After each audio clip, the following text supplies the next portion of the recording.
अब bank chequebook की जरूरत नहीं होगी, क्योंकि चेक काट कर भुगतान करने की आपको नौबत ही नहीं आएगी। नहीं जरूरी होगी बैंक की पासबुक कि आपको पैसे का हिसाब किताब रखने में सुविधा होगी, वैसी नौबत ही नहीं आएगी।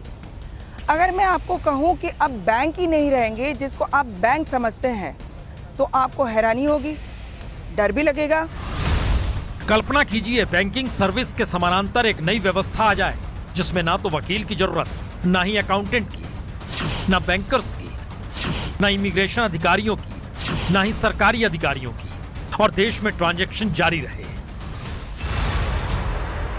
जी, ये वर्चुअल करेंसी का खेल है और दुबई इस टेक्नोलॉजी से जुड़ चुका है और 2020 तक उसकी पूरी ट्रांजैक्शन वर्चुअल यानी ब्लॉकचेन टेक्नोलॉजी पर ही आ टिकेगी।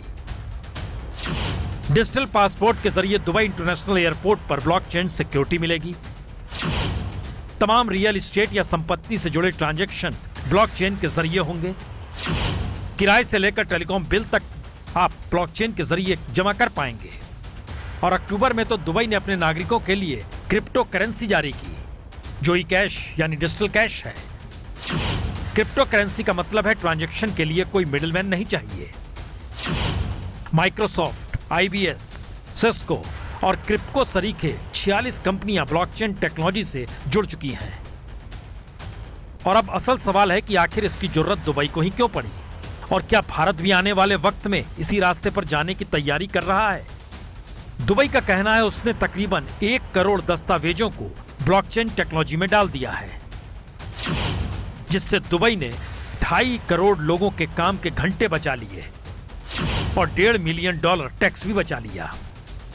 और दुबई के डायरेक्टर जनरल डॉक्टर आयशा बिन बिशर के मुताबिक उनका मिशन है दुबई दुनिया में सबसे अलग हो, एक लिहाज से हैप्पीएस्ट सिटी ऑफ अर्थ हो, जहां कोई कागजी काम ना हो तो फिर फ्रॉड भी ना हो।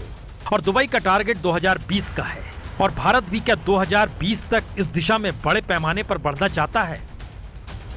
ब्लॉकचेन का मतलब साफ है, ना ही रहेगी बैंक, ना ही रहेंगे बैंकर, ना ही रहेंगे मिडलमैन जो आपको ट्रांजैक्शन में मदद करते हैं। यानी एक ऐसी वर्चुअल व्यवस्था जिसमें बागडोर होगी सरकार के हाथ में, वही रखेगी आपके पाए पैसे का हिसाब।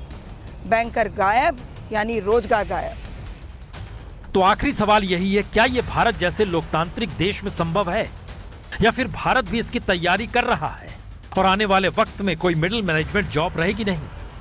यह सिर्फ एक सवाल है, पर इसकी गंभीरता इससे भी समझी जा सकती है। अगर भारत में असमानता चरम पर है, हालातों ने 1921 वाली स्थिति को पकड़ लिया है, तो फिर कई थ्योरियां हैं। मसलन असमानता बढ़ेगी तो समाज में असंतोष बढ़ेगा। असंतोष करप्शन से लेकर लूटपाट की स्थिति भी बनाएगा, और पैसों वालों को राहत के लिए ब्लॉकचेन टेक्नोलॉजी फिट बैठती है। और आखिरी थ्योरी यही है, जब ब्लॉकचेन ट्रांजैक्शन शुरू हो जाएगा तो फिर किसी तरह का कोई फ्रॉड होगा भी नहीं। पर सवाल तो यह है, भारत जैसे 125 करोड़ के देश में ब्लॉकचेन टेक्नोलॉजी का मतलब करोड़ों लोगों को बेरोजगार करना भी होगा। तो क्या भारत इस दिशा में बढ़ेगा? हो सकता है, क्योंकि जिस रास्ते मोदी सरकार निकली है उसमें हर पैसे पर निगाह सरकार रखना चाहती है, डिजिटल भारत बनाना चाहती है, फ्रॉड से भारत परेशान है। तो ऐसे में रास्ता यही बचता है जिसे दुनिया अपना रही है।